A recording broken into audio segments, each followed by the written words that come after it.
Hello everyone, welcome to my channel. आज हम करेंगे अरुण कोलातकर। ये MEG 7 है, ब्लॉक 7 है, पोइट्री एंड यूनिट 5 है। Let us start now. Born in 1932 in Kolhapur, Arun Balkrishna Kolatkar was educated at Rajaram High School. Later, he studied art at the JJ School of Art, Mumbai and Kolkata and Pune before getting his diploma in painting from the JJ School. पहले उन्होंने diploma किया and then art पढ़ा JJ school में ही। Kolatkar has lived in Mumbai most of his life, earning his living in advertising. Advertising में वो काम करते थे और उन्होंने इस तरह से अपनी जीवन यापन किया। He is a bilingual poet, writing both in Marathi and in English. Since 1955, he has been appearing in various journals and anthologies. मतलब जो वो कविताएं या जो भी लिखते थे ना, वो एंथोलॉजीज डिफरेंट बुक्स में वो छप जाता था। Though he has published only one book in English, Jejuri, and one in Marathi. तो जो मराठी में उन्होंने लिखी थी उसका नाम था अरुण कोलातकर चा कविता, मतलब अरुण कोलातकर की कविता। 1976 में ही ये दोनों पब्लिश हुई हैं। Jejuri, from which all the three poems that we are studying have been taken, is a rather special collection of poems. अब इनकी जो कविताएं हैं ना, जेजूरी में इन्होंने जो कविताएं लिखी हैं उनमें 3 कविताएं जो हैं वो हमारे इस पार्ट में MEG में ली गई हैं। It is the only book of poems to have won the Commonwealth Prize. It has 31 poems, but can be read as one long exploration on a common theme. Theme एक ही है सब कविताओं का। The book describes a journey to Jejuri, a temple town near Pune. Jejuri is an ancient center of pilgrimage in Maharashtra. The presiding deity, वहाँ पे जो है खांडोबा हैं, Khandoba exists more popular folk deities like Vitthala. जैसे लोग महाराष्ट्र में विठला को मानते हैं ना, वैसे खांडोबा को भी मानते हैं। Khandoba is worshipped by the Dhangar or the Shepherd community in Maharashtra. Jejuri has provoked a considerable amount of debate because of its attitude to the religious experiences. What happens in this book is a modern pilgrimage which disrespects or undercuts several traditional devotional practices. इसीलिए इसमें debate है क्योंकि ये disrespect करते हैं कई devotional practices को। The speaker seems to be rather disrespectful, है ना। मतलब स्पीकर जो है वो खुद डिसरिस्पेक्ट करते हैं कई प्रैक्टिसेस को ना। Some readers have found Kolatkar insulting, others have asked him insulting, और मतलब सस्पिशन कर रहे हैं वो दूसरों पे। तो कुछ रीडर्स जो हैं वो पूछते हैं उनको, asked him whether he himself believe in God और not, but from a more literary and textual point of view both issues are less relevant. What we need to do as readers, first of all, is to discover what the poet is trying to do.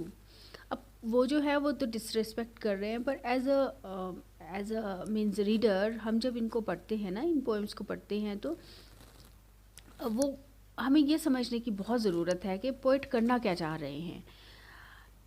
Now Mehrotra है in his excellent head note to Kolatkar in 12 modern Indian poets.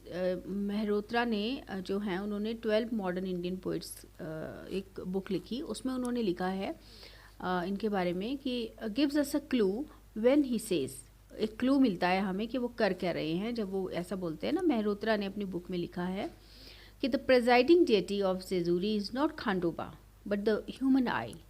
Thus, the poems in Mehrotra's words name and observe, isolate and magnify, and by so doing, radically transform everything they see. तो मतलब उन्होंने बोला है कि जो poems लिखी गई है ना, सॉरी, जो जेजूरी में डेटी है ना, वो खांडोबा नहीं है, वो तो ह्यूमन आई हैं। मतलब जब हम खांडोबा जाते हैं तो हम ऑब्ज़र्व करते हैं, नाम देखते हैं, फिर हम ऑब्ज़र्व करते हैं एक चीज़ को आइसोलेट करते हैं किसी चीज़ से, फिर उसको मैग्नीफाई करके देखते हैं। मतलब एक स्टडी है खंडोबा जंजूरी में, एक तरह से एक स्टडी है। तो जो पोइट है उन्होंने भी स्टडी ही करने की कोशिश की है उस जगह को। This exactness of observation is almost an article of faith for the modernist poets.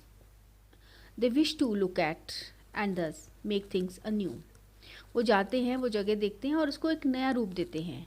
Not being content with the image of the past. हाँ, इसमें ये हमें आंसर मिल जाता है कि वो क्या करने की, पोइट क्या करने की कोशिश करें। पोइट जो है ना वो किसी जगह पे जाते हैं, जैसे जयजूरी वो गए, लेकिन फिर वहाँ मंदिर में वो गए तो उन्होंने ऑब्जर्व नई चीज़ें तलाशने की कोशिश की है। ये नहीं कि पुरानी चीज़ें जो पुरानी प्रथाएं चल रही हैं उन्हीं को माना है, लेकिन नई चीज़ें भी उन्होंने ऑब्जर्व की हैं, खोजी हैं, इस तरह की ये बात कर रहे हैं।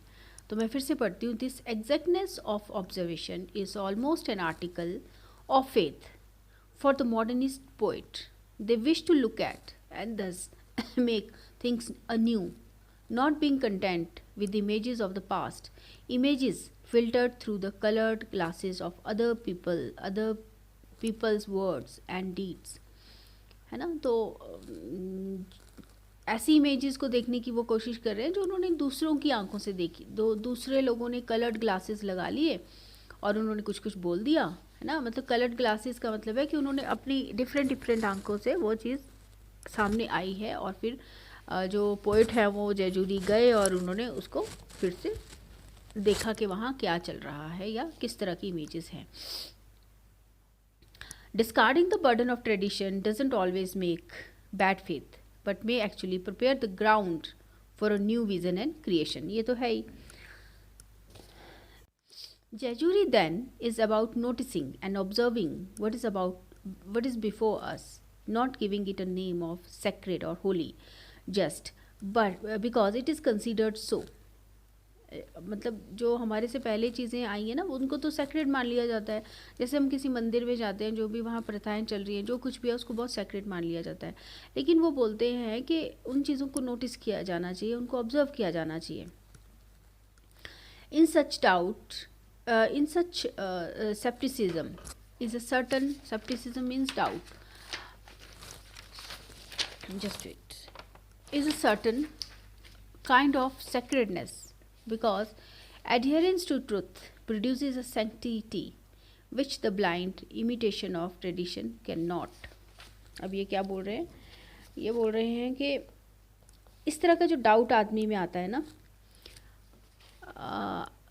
तो ये भी एक तरह से एक सेक्रेटनेस ही है, एक पवित्रता ही है, एक आस्था ही है। बिकॉज इस तरह का जो डाउट आता है वो एक तरह से आस्था ही है। बिकॉज अगर हम सच्चाई के साथ जुड़े रहेंगे तो एक तरह से हमें काफ़ी तथ्य मिलते हैं, पवित्रता मिलती है ना।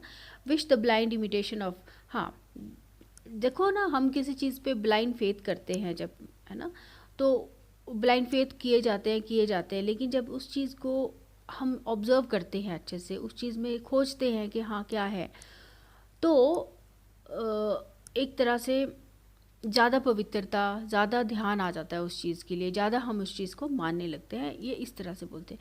मतलब पुराने ट्रेडिशन तो है, लेकिन हम उसको थोड़ा खोजें, थोड़ा उसके बारे में पता लगाएं, तो कि उसके पीछे कारण क्या है, तो हमारी आस्था और बढ़ जाती है।